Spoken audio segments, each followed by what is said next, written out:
कभी उन्होंने सोचा या नहीं सोचा, ये हमें बड़ा आश्चर्य भी लगता है इतने लंबे समय में रेवेन्यू जनरेट करने के लिए। जैसे सबसे पहली बात, अभी थोड़ी देर पहले मैं बात किया था कि जैसे अतिक्रमण, आपका जो रोड का अतिक्रमण है, अतिक्रमण क्यों है? आप कहीं भी जा लीजिए तो जो अवैध वेंडर जो कहे जाते हैं वो रोड पर सब्जी, कपड़ा, जो भी है, मोबाइल बेच रहे हैं, तो उसका कवर बेच रहे हैं, जो भी है, जैसे भी, वो अतिक्रमण किए हुए हैं। आपको और सरकार को भी ऐसा सोचना चाहिए कि हर वार्ड, 75 वार्ड अब होगा 72, हर वार्ड में जब आप बड़े बड़े आप जब रोड बनाते हैं, हाईवे बनाते हैं बहुत सारा, तो आप जनता को मुआवजा देते हैं जमीन को खरीदने के लिए कि हम यहाँ से रोड बनाना है, हमें ये बनाना है। विकास के कार्यक्रम में जहाँ पर जो जमीन खरीदने की बात होती है तो सरकार खरीदती है। तो मेरा कहना ये है कि अभी तक ऐसा क्यों नहीं सोचा गया कि हर वार्ड में एक मार्केटिंग कॉम्प्लेक्स बनाया जाए, 7 स्टोरीज, 8 स्टोरी, 10 स्टोरी, जो भी जैसा हो, जैसा जनसंख्या के आधार पे, और 4 कट्ठा, 5 कट्ठा, 6 कट्ठा, 10 कट्ठा जमीन सरकार खरीद सकती है। उस पे ज्यादा हाइट का नहीं, 7 फीट का हाइट करके, और जो एक रास्ता जो बनाता है, स्टेयर्स नहीं, जो जैसे पेशेंट वगैरह कैसे जाते हैं, उस तरह का रास्ता बना करके, जा गाड़ी ठेला जो ले जाना हो, माल उतारने के लिए, लोड अनलोड करना हो, तो उसमें हर तल्ले पर वो ले जाए।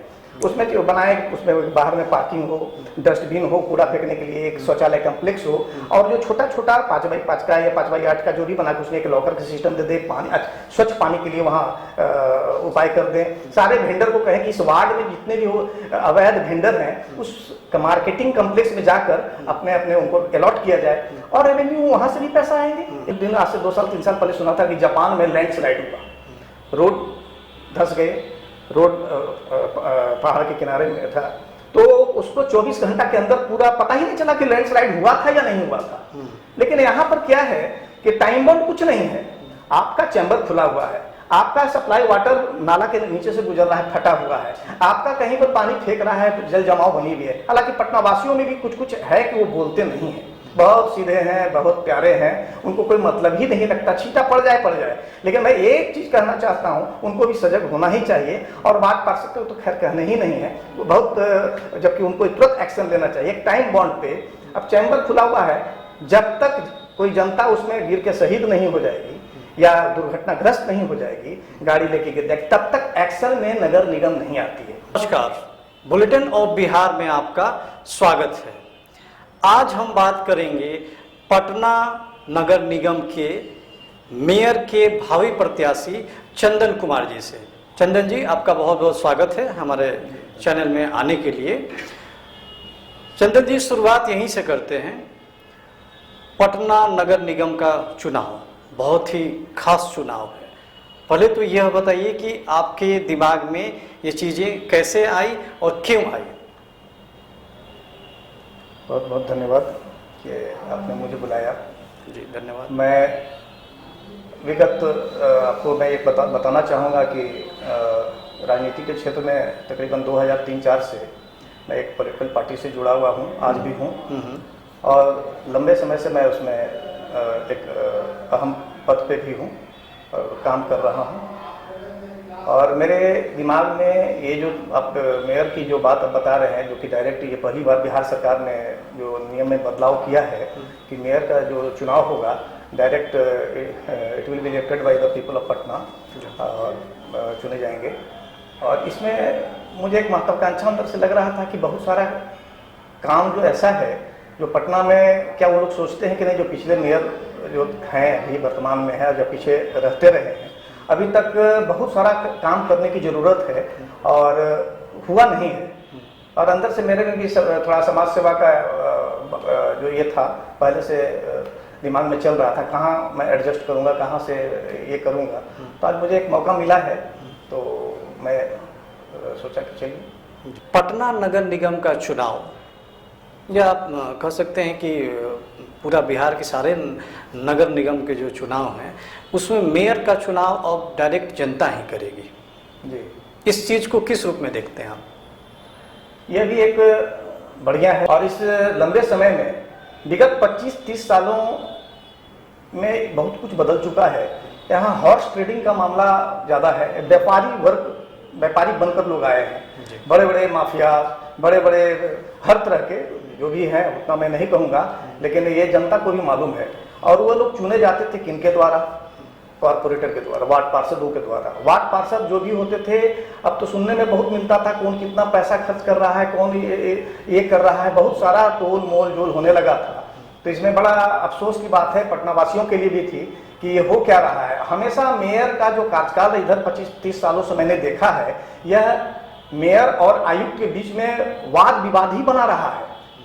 और मेयर, डिप्टी मेयर, मेयर, आयुक्त या तो वार्ड पार्षदों के बीच में उसको गिराने के बाद कॉन्फिडेंस मोशन लाओ, उसको हटाओ, उसको गिराओ, यही करके पूरा 5 साल का कार्यकाल चलता था। विकास तो ठप ही रहता था।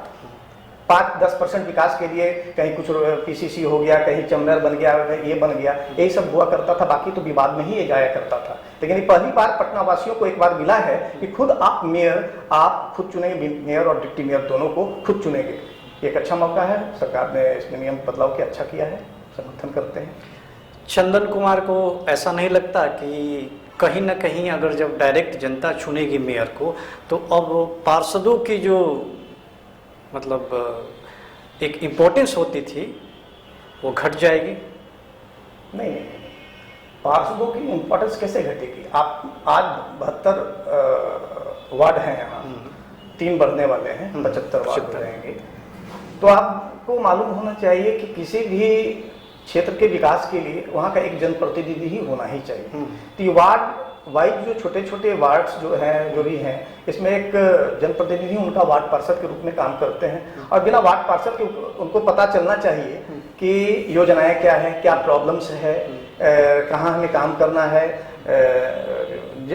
वाटर सप्लाई है, सीवरेज है, कूड़ा का, ये कचरा प्रबंधन की बात है। नहीं चंदन जी, मैं उस सेंस में बोल रहा हूँ कि जैसे पहले चुनाव होते थे तो भाई पार्षद मिलकर करते थे, मेयर का चुनाव जिताते थे, पार्षद ही डिसाइड करते थे कि हमें किसको वोट देनी है और किसे जितानी है। लेकिन अब तो वो चीज़ रही नहीं, अब तो डायरेक्ट जनता चुनेगी। उस बारे में मैं डिफरेंस बोल रहा हूँ कि कहीं ना कहीं पार्षदों की अपना जो एक अधिकार क्षेत्र होता है वो कम तो नहीं हो गया?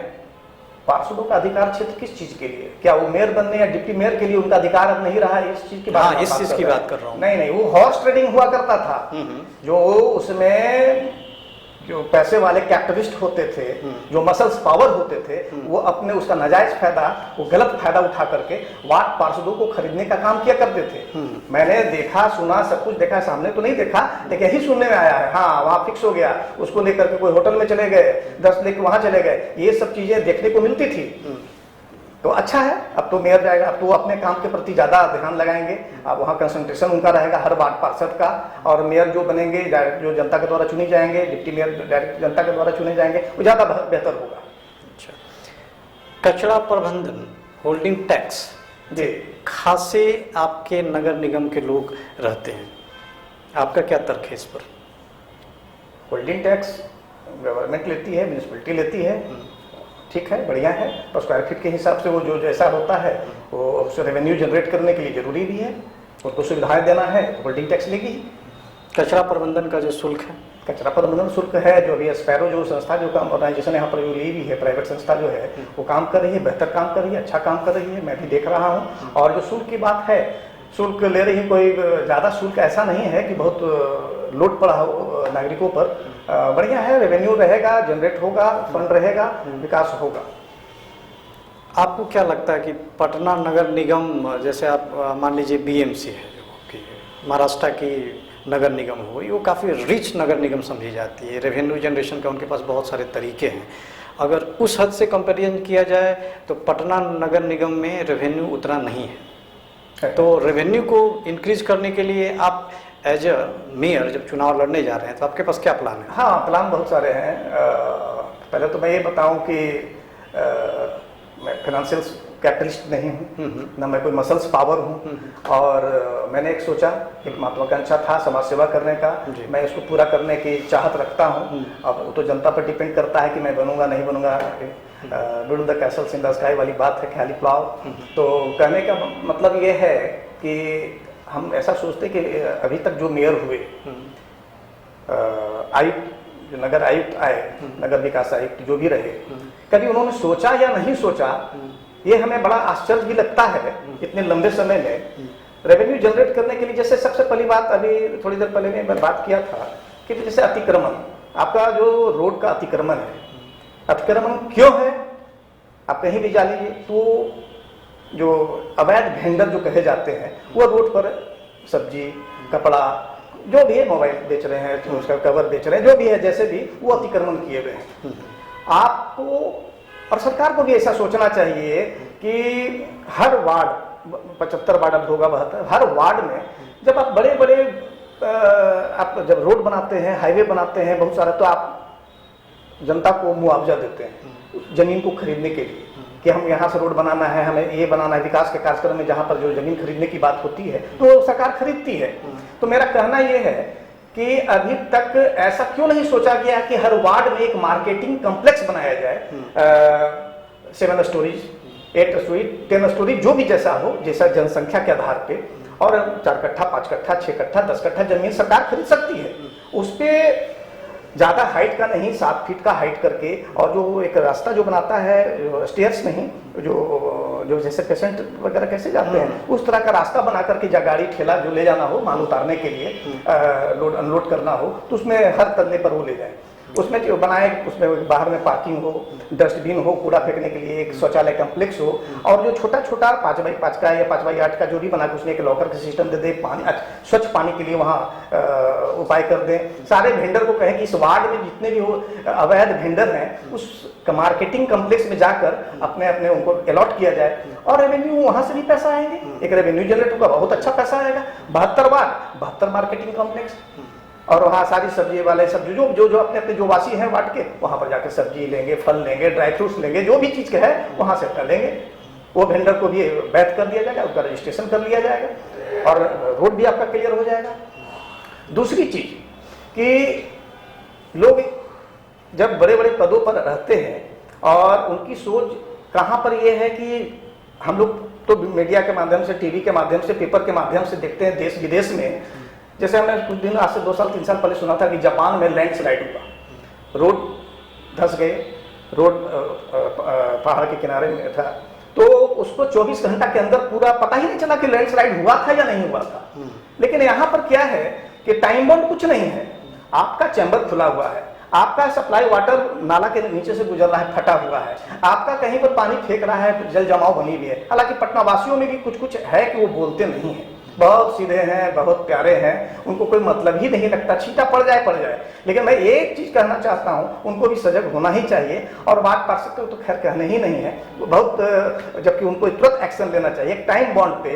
अब चैम्बर खुला हुआ है, जब तक कोई जनता उसमें गिर के शहीद नहीं हो जाएगी या दुर्घटनाग्रस्त नहीं हो जाएगी, गाड़ी लेके गिर जाएगी, तब तक एक्शन में नगर निगम नहीं आती है। ये क्या प्रॉब्लम्स है आज तक हमको समझ में नहीं आया। चैम्बर खुला हुआ है, वार्ड पार्षद वहाँ से घूमते हैं, वार्ड पार्षद कोई यहाँ प्रधानमंत्री जैसे दिल्ली में रहते हैं और पटना में हुआ तो नहीं, हमें नहीं मालूम है। वार्ड पार्षद वही लोकल के होते हैं, उनको तो पता चलना ही चाहिए, उनको तो सारा चीज मालूम है, घर घर गली गली कहाँ है, कौन चीज क्या हो रहा है, सारा चीज मालूम है, जबकि फंड भी अवेलेबल है।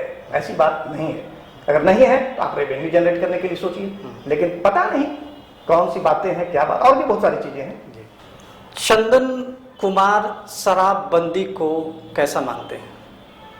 शराबबंदी, बहुत सारे इसके पहलू हैं। सबसे पहले तो अच्छा पहलू है कि शराबबंदी है, बहुत बेहतर है, बढ़िया है, अच्छा है। अब इसमें आप कुछ बात पूछेंगे, यह असफल है या सफल है, दोनों बात बताइए। सफल है, पूरी तरह सफल है।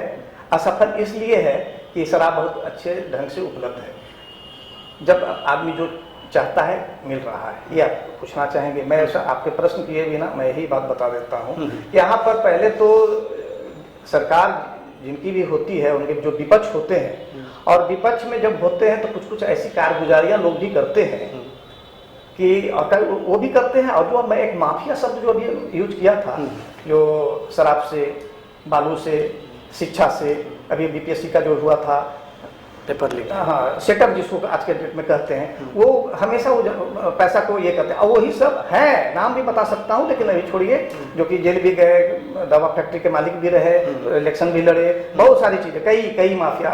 तो ये सब माफिया जो कैपिटलिस्ट बन के आए हैं और उसके बाद सोचे कि अब मैं इलेक्शन लड़ूंगा, खरीद दूंगा। और ये जो शराबबंदी की बात बोले, यही सब अभी लोग जो माफिया हैं, शराब, जहरीली शराब बनाने का काम करते हैं, उनको नहीं मालूम है, वो भी बनाते हैं, तो गलती से बन गया, तो जब मरते हैं तब पता चलता है। सरकार इस पे बहुत ढंग से काम कर रही है, मैं भी देख रहा हूँ, ऐसी बात नहीं है। लेकिन हर घर में अब शराब का जो केमिकल्स आता है बनाएगा, तो घर घर में जाके चेक नहीं किया जा सकता है, लेकिन पकड़े जा रहे हैं। बहुत कड़ा नियम है, इतने कड़े नियम थे, अभी तो कुछ हल्का भी किया गया है कि आप एक बार पकड़े जाइएगा तो 10 दिन में आप छूट जाइएगा।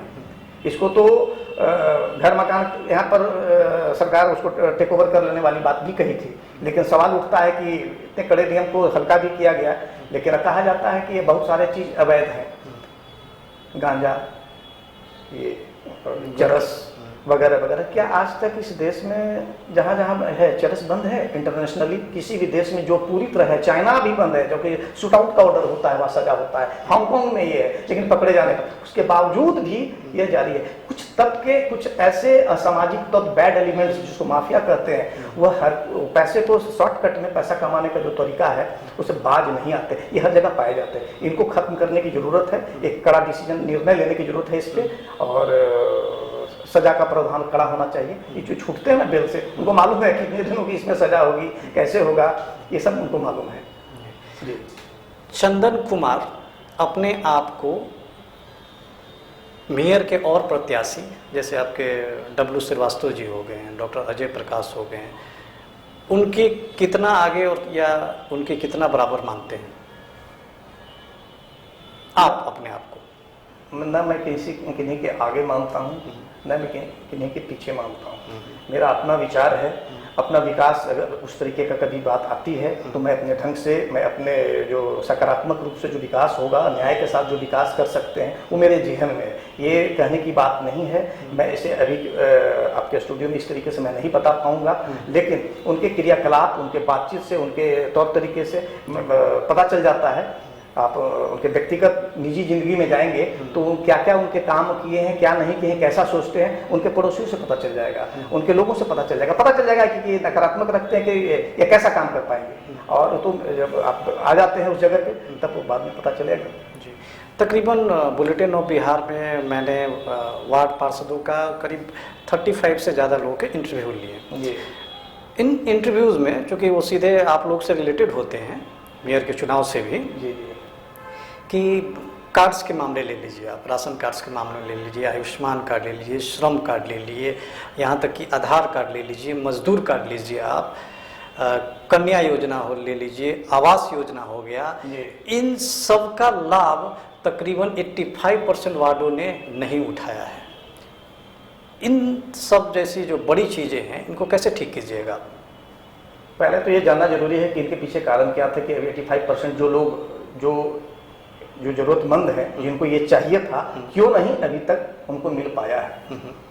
और हमेशा हम सुनते आए थे कि 1 रुपया जब दिल्ली से चलता है, और राजीव गांधी जी भी कहा करते थे, सरकार के, मैं किसी सरकार पर ये नहीं कर रहा हूँ, लोग इनको स्वीकारा है, कोई भी सरकार हो, कि वहाँ से जो पैसा चलता है बीच में आते आते वह 10 पैसा 20 पैसा रह जाता है, यानी घोटाला में चला जाता है। ये क्यों नहीं जरूरतमंदों को मिल पाया है, क्या कारण है, इसको पहले पता लगाना होगा। और नहीं मिल पाया है तो समय निर्धारित होना ही चाहिए, समय निर्धारित समय में उन लोगों को राशन कार्ड मिल रहा है, तो आज वो भी तबके ले रहे हैं जिनके पास, जो एक निर्धारित किया गया कि जिनके पास गाड़ी होगा वो नहीं लेंगे, जिनके पास घर है वो नहीं लेंगे, लेकिन वो लोग भी राशन कार्ड बना कर राशन उठा रहे हैं। जहाँ तक बात है आपका ये क्या हॉस्पिटलिटी का क्या है, आयुष्मान भारत, क्या वो लाभ ले रहे हैं? इसके लिए जिम्मेवार कौन है? जिम्मेवार, अगर आप पटना नगर निगम से रिलेटेड बात करते हैं तो आज के मेयर जिम्मेवार होंगे, आज के जो उसके निगम आयुक्त हैं वो जिम्मेवार होंगे, काहे की शुरुआत वहीं से होती है। सरकार तो उनको फंड देती है, उनको सारा रिस्पॉन्सिबिलिटी देती है कि आप इनको कीजिए, और ये Ayushman card बांटिए, ration card बांटिए, Awas Yojana चयनित करके उनको बांटिए, जो सही लाभान्वित होने वाले हैं, लेकिन नहीं मिल रहा है। तो उसके लिए दोषी पूरी तरह वो है, या तो वो उदासीन बैठे हुए हैं, उनको तो अपना मेयर पद किन्हीं को बचाना है, किन्हीं को आयुक्त की कुर्सी बचाना है, कोई बहुमत बचाने के लिए है कि हम अल्पमत में नहीं चले जाएं, यही सब वगैरह करके ये समय चला जा रहा है, इसीलिए ये सब सारा डिले होता है। यही सब बहुत सारी समस्याएं हैं जो लंबे समय से चल रही है, इसी के बारे में बात कर रहा था। चंदन जी, जो उप मेयर का चुनाव होता है जी, वो भी डायरेक्ट इस बार जनता ही चुनेगी। बिल्कुल। आपको क्या लगता है उसकी कितनी प्रासंगिकता है कि उप मेयर का तो काम तभी होता है ना जब मेयर या तो एब्सेंट हो, या कहीं हो सकता है कि बहुत लंबी छुट्टी में चला गया हो, बीमार हो, यही कारण हो सकते हैं। तो क्या उप मेयर को भी कुछ ज़्यादा अधिकार देने चाहिए? मैं आपसे एक प्रश्न, इसी पर एक वाइस वर्सा प्रश्न है। राष्ट्रपति होते हैं, उपराष्ट्रपति क्यों होते हैं? कहीं कहीं प्रधानमंत्री होते हैं, उप प्रधानमंत्री क्यों होते हैं? मैं बताता हूँ। जब मेयर होंगे या महापौर होंगे तो डिप्टी मेयर, लेकिन उनका एक तो अधिकार मैं डिफाइंड नहीं है। उपराष्ट्रपति का जो अधिकार है वो बिल्कुल डिफाइंड है। उप मेयर का कहीं भी डिफाइंड नहीं कि क्या होता है, बस छुट्टी पे नहीं रहेगा तो ये काम देखेंगे, ये है बस। यही नहीं है। और बहुत सारे जो उप मेयर हैं, या आप दानापुर नगर निगम तो नहीं है, उधर भी मैंने पूछा नगर परिषद में, वहाँ भी उप मेयर का ही कंप्लेन है। यहाँ विनय कुमार पप्पू जो उप मेयर थे उनका भी यही कंप्लेन है कि उप मेयर का कोई अधिकार ही नहीं है, और इस बार डायरेक्ट चुनाव करने का क्या मतलब बन जाता है, वो चीज़ मैं आपसे जानना चाह रहा हूँ कि कितनी प्रासंगिकता है इनकी, और क्या होना चाहिए। विचारों की मतभिन्नता होती है तो लोग अपने रास्ते अलग देखते हैं। जब मेयर और डिप्टी मेयर में जब विचारों की, डिप्टी मेयर क्या होते हैं? मेयर और डिप्टी मेयर मिलकर के विकास की प्राथमिकताओं को, जो भी विकास करने हैं, जो भी योजनाएं हैं, जो भी चीज समस्याएं हैं नगर निगम में, बैठ करके साथ में और with the help of commissioner उनको भी बताया जाए, लेकिन दोनों मिल करके कि कहाँ क्या पर है। सारे प्रॉब्लम्स जो है, मेयर और डिप्टी मेयर इतने बड़े जब नगर निगम होते हैं तो एक मेयर और डिप्टी मेयर है, आपसी सहयोग के साथ, आपसी सलाह के साथ उस विकास को कार्यक्रम में गति दे सकते हैं। योजनाओं को पूरा करने में उनकी बहुत ही बड़ी योगदान हो सकती है। जी, चंदन कुमार को अगर जनता, पटना नगर निगम की जनता उन्हें अपना आशीर्वाद देती है, दो बड़े डिसीजन क्या लेंगे मेयर बनने के बाद? दो बड़े डिसीजन, बड़ा यक्ष प्रश्न आपने कहा। डिसीजंस तो एक समय निर्धारित, मतलब सबसे पहले तो टाइम बॉन्ड 6 महीना साल तक समस्याओं का जो भी चीज़ें हैं, पहले तो जो मातहत होते हैं उनसे लिया जाएगा कि कौन कौन सी समस्याएं अधूरी पिछले कार्यकाल में जिनके द्वारा नहीं किया जा चुका है। अभी आपने पूछा राशन कार्ड, आयुष्मान, आवास योजना और भी क्या क्या है, वो हो गया। नल जल का जो क्या स्थिति है, सप्लाई का क्या स्थिति है, कचरा प्रबंधन की क्या स्थिति है, वो सब है। क्या लेंगे? सबसे बड़ी अभी मैंने एक बात बोला था कि अतिक्रमण जो है, ये वार्ड कम्प्लेक्स मार्केटिंग, वार्ड में का मार्केटिंग कम्प्लेक्स बनाना बहुत ही जरूरी है, जो कि पहले तो सारे वेंडर्स अपने अपने जगह पे चले जाएं, उससे तुरंत रेवेन्यू जनरेट होगा। और फंड है तो आप 72 वार्ड में स्थल का चयन करके उसको ये कर लें, एक साइड में वो। दूसरी बात, समस्याएं जो रह गई है तो डिप्टी मेयर जो होते हैं उनके साथ, और जितने भी वार्ड पार्षद कॉर्पोरेटर होते हैं उनके साथ, आपके वार्ड में क्या क्या प्रॉब्लम्स रहा है, जो नए नए वार्ड पार्षद आते हैं, कि समस्याओं को बताइए, और एक समय निर्धारित में अपने फंड्स को देखते हुए उनको अलॉट करके इस काम को पूरा कराने का आदेश दिया जाएगा कि इसको पूरा कराइए। कचरा प्रबंधन हो, चैम्बर टूटा हो, तो एक अच्छी क्वालिटी का कैच पिट बनाने की जरूरत है। वो जो कि गाड़ी आया फिर टूट गया, ये बार बार ये चीज होता है। डिसक्वालिटी वहां पर मटेरियल लगता है और ये पैसे का ये सीधे रूप से लूट है, ये हम ऐसा सोचते हैं अभी तक। आगे के आपने पूछा अगर मैं बनता हूं तो सबसे पहले तो क्वालिटी, वो जो कैच पिट टूटता है नाला के ऊपर में, और क्यों टूटता है बार बार, उसको टेक्नोलॉजी के साथ नहीं बनाया जाता है, उसका डिस्क्वालिटी, उसका मटेरियल सही नहीं होता है, इसलिए होता है। नाला है, सीवरेज जो पाइप गया है, ये बहुत बड़ी समस्या है। वो स्लम एरिया भी आपने बोला, घोषित या अघोषित, जिस पर भी चर्चा मैं कर रहा था, वो जो उन लोगों को जो वाटर सप्लाई मिलता है वो नाला के नीचे से वो पाइप गया हुआ है, जिसमें बार बार आता है कि कीड़ा वाला पानी, पीला पानी, काला पानी, ये सब जो आता है, पहले उस सबको बहुत दुरुस्त करने की जरूरत है। एक सही सिस्टम्स में वाटर सप्लाई का जो ये है, सप्लाई जो होना चाहिए, वो सिस्टम को दुरुस्त करना होगा। सीवरेज जो है, आप हर साल आपने देखा है बड़े बड़े पॉश एरिया में, राजेंद्र नगर, कंकड़बाग, पाटलिपुत्रा, एक फ्लोर का पानी भरा हुआ होता है, कई दिनों तक भरा होता है। ये क्यों?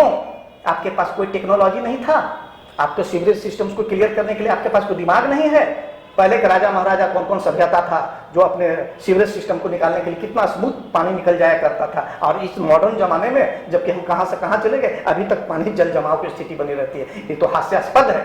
और वो ये हम कहते बहुत ही, जो भी पिछले मेयर रहे हैं, अभी मेयर हैं, और जी सरकार के लिए भी ये बहुत बड़ा ये है। सारे पटना वासियों में जो पटना नगर निगम के जो वोटर्स हैं, मैं हाथ जोड़कर प्रार्थना करता हूं। मैं अच्छा नहीं लगता हूं, हाँ लगता हूं, या कोई भी अच्छे लगते हों, एक अच्छे व्यक्ति को ही आप अपना वोट देंगे, लेकिन उन व्यापारियों को आप मत दीजिएगा। मैं आपको बता रहा हूं, उन व्यापारी, कौन से व्यापारी जो पैसा, शराब और ये मदिरा, ये सब लेकर के जो मांस मछली परोसते हैं और उसके बहाने खरीदते हैं, उन लोगों को बिकिएगा नहीं। बिकने की आदत छोड़ दीजिए। काहे कि यहाँ खरीद करके वोट लिया जाता है और उसके बाद आप फिर उसी जगह पर आप फंसिएगा, जल जमाव, वही कचरा, वही सारी चीज रह जाएगी दोबारा। काहे कि वो लोग जो जीत के जाते हैं वो अपने पैसे वसूलने के लिए वहां पर जाते हैं। इसलिए मैं बार बार कहूंगा, बिकना नहीं है। बस यही बात समाप्त करूँ। ये थे चंदन कुमार जी पटना नगर निगम के मेयर पद के भावी प्रत्याशी हैं। बड़ी बेबाकी से इन्होंने अपनी राय रखी। उम्मीद है दर्शक को और पटना नगर निगम वासियों को इनकी बातें पसंद आएगी और जनता जरूर इन्हें अपना आशीर्वाद देगी। ऐसा बुलेटिन ऑफ बिहार का अपना मत है। बहुत बहुत धन्यवाद हमारे चैनल में आने के लिए। बहुत बहुत धन्यवाद। Thank you very much.